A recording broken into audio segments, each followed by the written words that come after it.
Hello YouTube, this is Mr. Bakari, and today we are going to verify trig identities. So let's get started.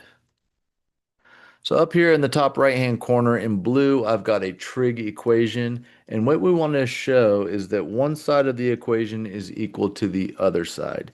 You only want to manipulate one side until it matches the other. So typically we will start with the more expanded side and we will simplify or condense the expression because that's always easier than expanding it. So for example, if I were going to verify this one, I would start on the left side because I have two terms, and on the right side I have one. So on the left side, I would simplify this expression until I get secant theta times cosecant theta. And that's what verifying an identity is all about. Now, over to the left, I have a list of what I would consider the core batch of identities. This consists of your reciprocal identities, your quotient identities, and your Pythagorean identities. And for the most part, this is what you will be using. Now, if you are not familiar with this list, I would familiarize yourself and even memorize these ahead before we get started. Okay? But for this video, through each example that I work, I will provide this list in the top right-hand corner so I can talk about it and refer to it as we go. Okay? Now, there's four strategies that are really important that you want to keep in mind. Number one, if you come across squared expressions, you always want to look at your Pythagorean identities. As you can see, they have squared terms. Is there something you can do here to simplify using the Pythagorean IDs? Number two would be to write everything in terms of sine and cosine. This just allows us to cancel things out and it helps us simplify overall, and it's just the kind of the go-to method. Factoring is obviously a method of simplifying that we've used throughout algebra, and it helps us right here. So if you can factor something and that's going to help you simplify this, then go ahead and do so. Fourth is multiply by a conjugate, okay? And that's just an expression with the same terms but with opposite signs in the middle. For example, if you have sine x minus 1, the conjugate would be sine x plus 1. If you were to multiply sine x minus 1 by its conjugate, you will get a squared expression, and then you would look at your Pythagorean identities, and typically you could utilize one of those to help you simplify, okay? Sometimes multiplying by the conjugate is the only way out, so that is a very important strategy to keep in mind. All right, so let's get started with the first example. I always like to draw a vertical line below the equal sign to differentiate between the left and the right-hand side of your equation. Okay, I've got the identities listed on the right. I'm going to start with the left side of this equation because I've got two terms on the left and I've got one on the right. So I don't have any squared expressions, so I'm just going to go with writing in terms of sine and cosine, okay? So secant x is 1 over cosine x, and you can see that in the reciprocal identities over here. And then I've got minus cosine x, okay? I need to combine these terms because as you can see on the right, I only have one term. So I'm going to multiply this by cosine x, and that will give me a common denominator. On top, I've got cosine squared x. On the bottom, I've got cosine x. I can now combine this for 1 minus cosine squared x over cosine x. Okay? Now, if you look at the numerator, you've got a squared expression. And over here, if you look at the Pythagorean identities, you can see that if you move cosine to the right side of that equation, 1 minus cosine theta equals sine squared theta. So I can simply replace the numerator with sine squared x.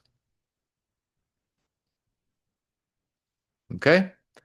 Now, I can see that this is broken up into two factors. So what I'm going to do is I'm going to rewrite sine squared x over cosine x as sine x over cosine x times sine x. Now, as you can see, I am inching closer to the expression on the right, and this is what I'm trying to achieve. Now, sine x over cosine x, if you look over here at your quotient IDs, is tan x. So I'm going to rewrite sine x over cosine x as tan x times sine x. And now I have proven the right side of the equation. And that's how it's done. Okay, let's look at another one. Okay, for the second one, I've got cosine theta times tan theta plus cotangent theta equals cosecant theta. So I'm going to start on the left side.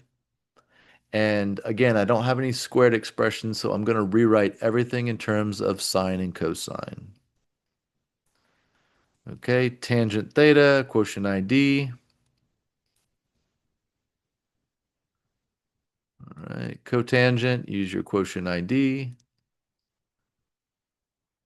And that's what we got. Okay. Now, as you can see, we've got one term on the right, so I want to combine these. So I've got to get a common denominator. So I'm going to multiply this side by cosine x, this side by sine x. Okay. And that is going to give me sine squared. I'm using x's and thetas, sorry. I'll just write theta, I'll stick with theta. Sine squared theta over sine theta cosine theta plus cosine squared theta over sine theta cosine theta. And then out in front, I've got cosine theta. Okay? Now, as I combine these, I've got the numerator over sine times cosine theta. I can see that I've got sine squared theta plus cosine squared theta. And if you look at your Pythagorean identities, that is just equal to 1. So I'm just going to replace that with the 1. And now I am here. Okay? It's always good after a step or two to look at what you're trying to achieve over here and keep that in mind as you're working. All right. So now I'm just going to multiply. I'm going to distribute this, and that's going to give me cosine theta over sine theta times cosine theta. I can now cancel cosine, and I am left with 1 over sine theta. 1 over sine theta, if I look at my reciprocal identities, is simply cosecant theta. And that is what I'm trying to prove. Okay? All right, let's look at another. Okay, on this one, I've got two terms on the left, two terms on the right. It really doesn't matter which side you work with, okay? So I'm just going to choose the left. Now, I have a squared term, and I have a term raised to the fourth. Okay, so I don't see a Pythagorean ID that's going to help me, but I can factor this. As you can see, I can pull out cosecant squared theta. So that's what I'm going to start off by doing. So I'm going to factor out,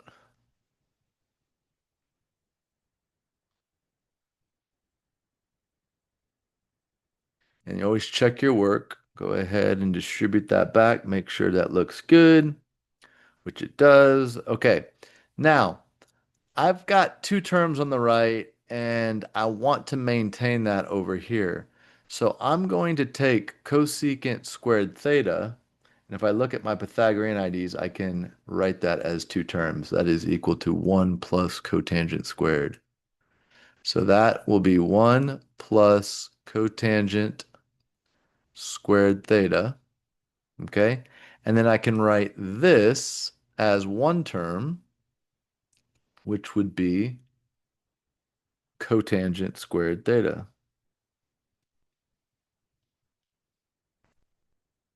Okay. Now I've got two terms. All right. So I'm going to go ahead and distribute that. And when I distribute that, I get cotangent squared theta plus cotangent raised to the fourth theta.